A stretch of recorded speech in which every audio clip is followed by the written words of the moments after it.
I'm Darryl Piku, Director of Sales for Intelligent Design Manufacturing, and today I'm going to show you how to start using your new Mini X Scrub. First, we're going to open the box.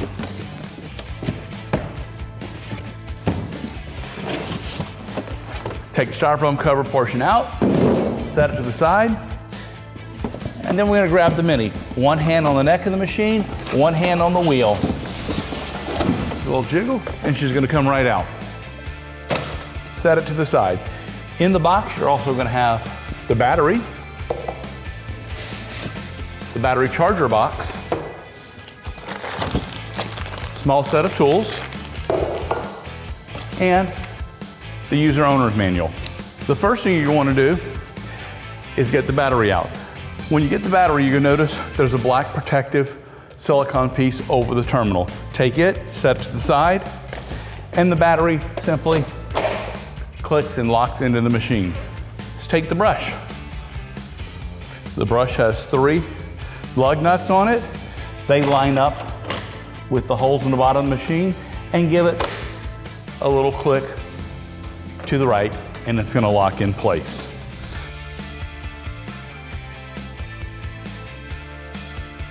In the box, you're going to have a Ziploc bag with several things in it.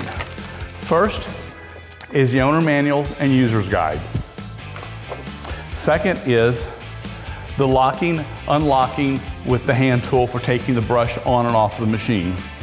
These are all laminated, by the way, so they can stay with the machine in the closet where you keep it. So if you have new employees coming to work, they'll have access to these documents as well. The quick operator's guide, and then lastly, the routine maintenance schedule for how to clean the squeegee and so forth, and we'll go over that in a minute.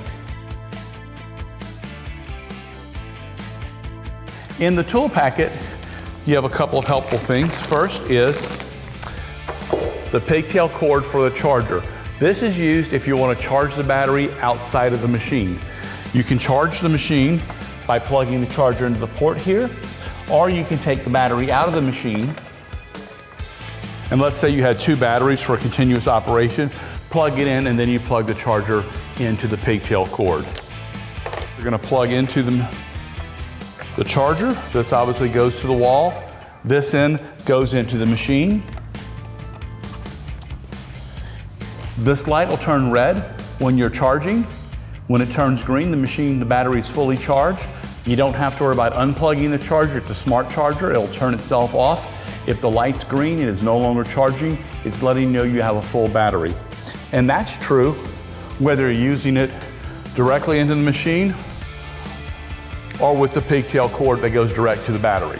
The next thing you can see is this black tool, and this is for removing the brush. And all you're doing with this is holding the head of the machine steady. So you lock it in place, and then turn the brush slightly to the left and it'll come loose.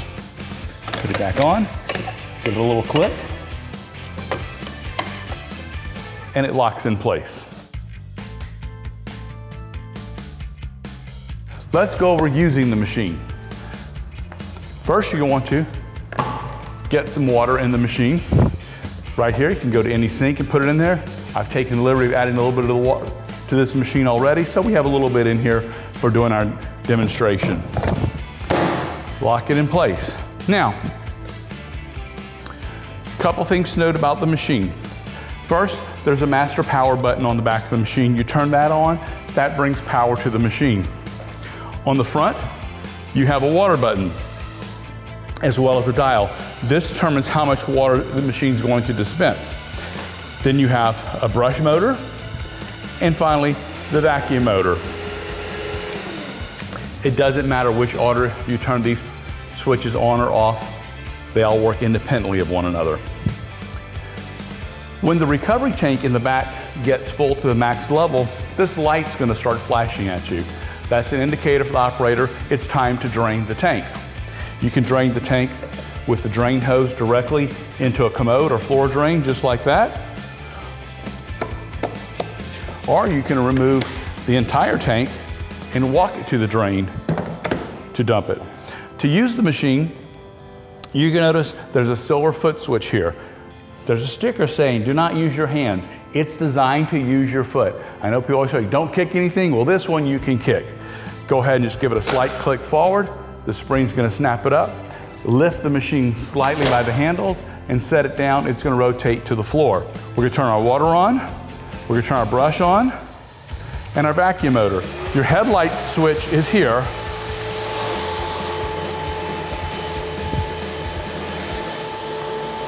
So when using the machine, don't work with it too far in front of you at a 45-degree angle. You want to stand a little closer to the machine so the handle's more at a 70-degree angle. And now you simply turn the handle and the machine will flow by itself for you, and you're not going to fight it at all. Turn the vacuum on here, get our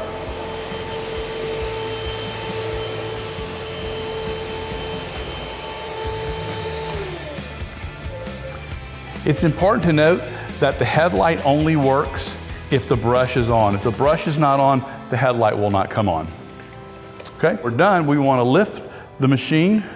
Simply place your foot on the release mechanism and gently lift the handle, tilt the machine backwards, press with your foot back on the swivel bar and turn it in. That locks it in place. Now you're in travel mode. So it's okay to leave the machine like this for a minute or two when you have to stop in the work you're doing.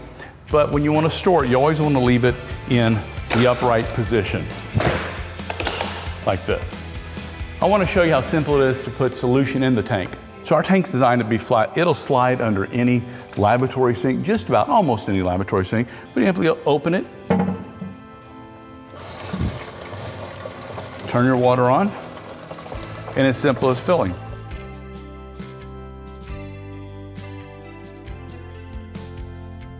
At the end of the day, when you've done cleaning and you're ready to empty the tank and put the machine away for the day, there's two things you want to do. First, let's take the entire tank mechanism off. We're going to set it to the side.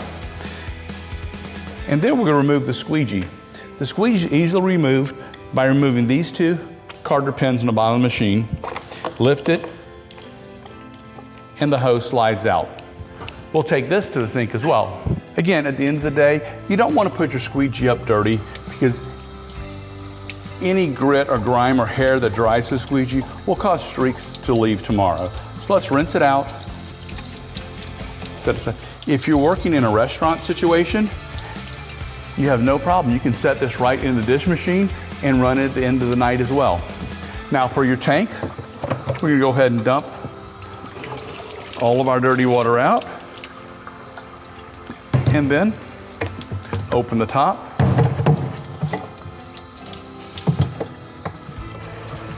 And let's rinse the tank out with some clean water so you don't have malodor building up for the next day's use. First thing we want to do is take the squeegee, plug the hose back in to the squeegee assembly. Notice the two pins on the bottom here go into the slots, place it in, and then you put your carter keys back in place through the guide holes. 1, 2. Stand the machine back up. Our tanks go back in place. It's always better to put the main tank on without the solution tank in place. Then you add your solution tank back to it, give it a gentle clap to the middle, and that's the X-Scrub Mini. If you have any questions, send us an email or call. We'll be glad to help you.